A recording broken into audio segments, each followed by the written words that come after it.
आज BA part प्रथम के प्रथम प्रश्न पत्र के विषय सामाजिक मानदंड के दो कंसेप्ट पर बात करते हैं, दो धारणाओं पर बात करते हैं। एक तो मानदंड विभम्र पर और दूसरी बात करते हैं अप्रतिमानता पर, जो कि सोशल नॉर्म्स एंड एनोमी पर आती है। समाज में प्रत्येक व्यक्ति को सामाजिक मानदंड का पालन करना पड़ता है।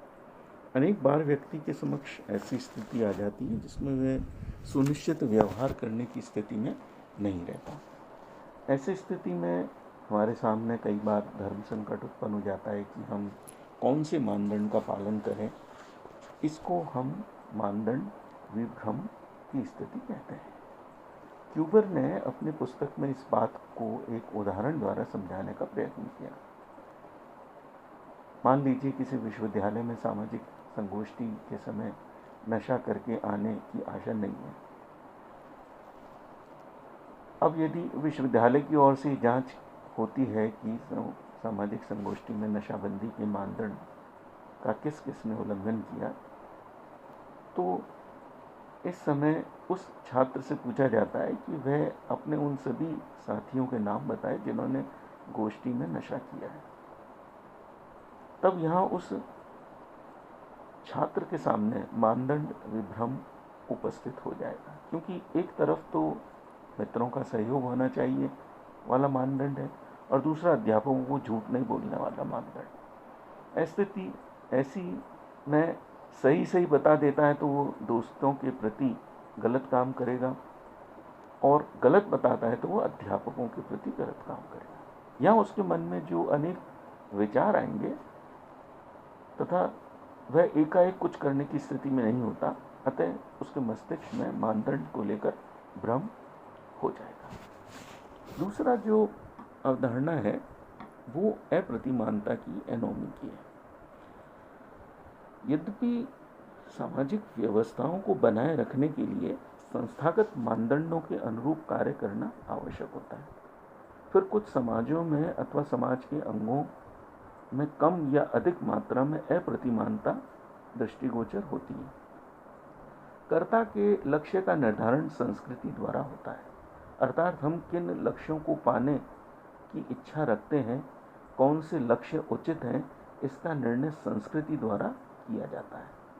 लक्ष्यों की वैधता संस्कृति द्वारा निर्धारित होती है। इन लक्ष्यों का संबंध हमारी महत्वाकांक्षाओं से होता है। संस्कृति इस बात को भी निर्धारित करती है कि हम उन लक्ष्यों को किस प्रकार प्राप्त करें। इन्हें प्राप्त करने के माध्यम जनरीतियाँ, रूढ़ियाँ, मानदंडों के विभिन्न स्वरूपों पर निर्भर करते हैं। अर्थात सांस्कृतिक लक्ष्यों को प्राप्त करने के लिए संस्थागत मानदंडों का सहारा लिया जाता है। लक्ष्यों की प्राप्ति के लिए इन दोनों के बीच एक तालमेल होना चाहिए, सामंजस्य होना चाहिए। विपथगामी व्यवहार के अंतर्गत व्यक्ति सांस्कृतिक लक्ष्य को स्वीकार करता है, लेकिन संस्थागत मानदंडों को स्वीकार नहीं करता और उन तरीकों से लक्ष्य प्राप्त करने की प्रयास करता है जो सांस्कृतिक दृष्टिकोण से गलत है।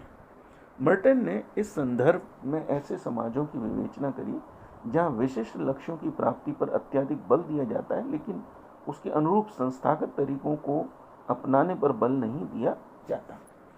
ऐसे समाज में कर्ता के सामने महत्वपूर्ण प्रश्न हो जाता है कि वे कौन से साधन को अपनाए जिससे कि वे आसानी से लक्ष्य की पूर्ति कर सकें। ऐसे समाजों में तकनीकी दृष्टिकोण या जोड़ तोड़पूर्ण तरीकों को अपनाया जाता है, चाहे वे सांस्कृतिक दृष्टिकोण से अवैध हों। इनके चलते रहने से समाज अस्थिर हो जाता है और ऐसी स्थिति उत्पन्न होती है जिसे दुर्खिम ने अप्रतिमानता या एनोमी कहा। इसे हम एक उदाहरण के माध्यम से समझने का प्रयास करते हैं। अमेरिकन सोसाइटी में, वेस्टर्न सोसाइटी में सफलता जो है वो एक महत्वपूर्ण सांस्कृतिक लक्ष्य है। बालक को प्रारंभिक सामाजिकरण में सिखाया जाता है कि यदि वह महत्वाकांक्षी नहीं है तो समाज में उसका कोई प्रतिष्ठा नहीं होगी। सफलता पर इतना अधिक बल दिया जाता है कि हर व्यक्ति की महत्वाकांक्षा उस समाज में सबसे महत्वपूर्ण होती है। इस सफलता को प्राप्त करने के लिए संस्थात्मक तरीके की अवहेलना कर उसे ऐसे तरीके अपनाता है जिससे कि व्यक्ति आसानी से यथाशीघ्र सफल हो जाता है। दूसरे शब्दों में खेल जीतना महत्वपूर्ण है, ना कि नियमों द्वारा खेला जाना या खेल जीतना। ऐसे समाजों में मूल्य विहीनता उभर कर प्रकट होती है, क्योंकि व्यक्ति साधनों की पवित्रता में विश्वास नहीं रखते हुए अपने स्वार्थ सिद्ध करने में लगा रहता है। व्यक्ति इस प्रकार से सांस्कृतिक स्थिति में अपना व्यवहार निर्धारित करता है कि इसे समझने के लिए मर्टिन ने कुछ 5 प्रकार बताए। इन्हें हम इस तरीके से ले सकते हैं। पहला, सामंजस्य की विधि, सांस्कृतिक लक्ष्य और संस्थात्मक साधन। सामंजस्य की विधि में उन्होंने 5 तरीके बताए। पहला, अनुरूपता या कन्फॉर्मिटी। अनुरूपता के सामंजस्य के अंतर्गत सांस्कृतिक लक्ष्य व संस्थागत साधनों में व्यापक रूप से स्वीकार किए जाते हैं। इस प्रकार समाज स्थिर होते हैं। दूसरी आती है उत्प्रेरणा या इनोवेशन। उत्प्रेरणा के सामंजस्य के अंतर्गत सांस्कृतिक लक्ष्यों पर अत्यधिक बल दिया जाता है, लेकिन उनको प्राप्त करने के लिए संस्थागत तरीकों को नहीं अपनाया जाता। आधुनिक समाज में इनकी प्रवृत्ति बढ़ती जा रही है। सोरोकिन ने इसे सनसेट संस्कृति का। इसमें भौतिक लक्ष्यों को प्राप्त करने पर बल दिया जाता है। ऐसी संस्कृति में नैतिक व चारित्रिक हास होता है। अप्रतिमानता का यह अत्यंत उपयुक्त उदाहरण होता है। तीसरा है संस्कारिता या रिचुअलिज्म। इसके अंतर्गत सांस्कृतिक लक्ष्यों को इतना महत्व नहीं दिया जाता जितना कि उसको प्राप्त करने के साधनों को। मध्यम वर्ग के व्यक्तियों का व्यवहार प्राय साधनों पर अत्यधिक आधारित होता है। इसका मुख्य कारण सामाजिक भय है, जिसका सर्वाधिक प्रभाव इस वर्ग पर होता है। नंबर 4 है प्रत्यावर्तनता। इसके अंतर्गत सांस्कृतिक लक्ष्य व संस्थागत साधनों दोनों ही अस्वीकार कर दिए जाते हैं। ठीक है, ये व्यक्ति समाज के अंदर तो रहते हैं, परंतु फिर भी समाज के नहीं होते। समाजशास्त्रीय दृष्टिकोण से वे समाज से विलग हैं। उदाहरण के लिए भिखारी, मानसिक रोगी, शराबी इत्यादि इसी कोटि में आते हैं। ऐसे व्यवहार की समाज निंदा करता है। 5वां है विद्रोही।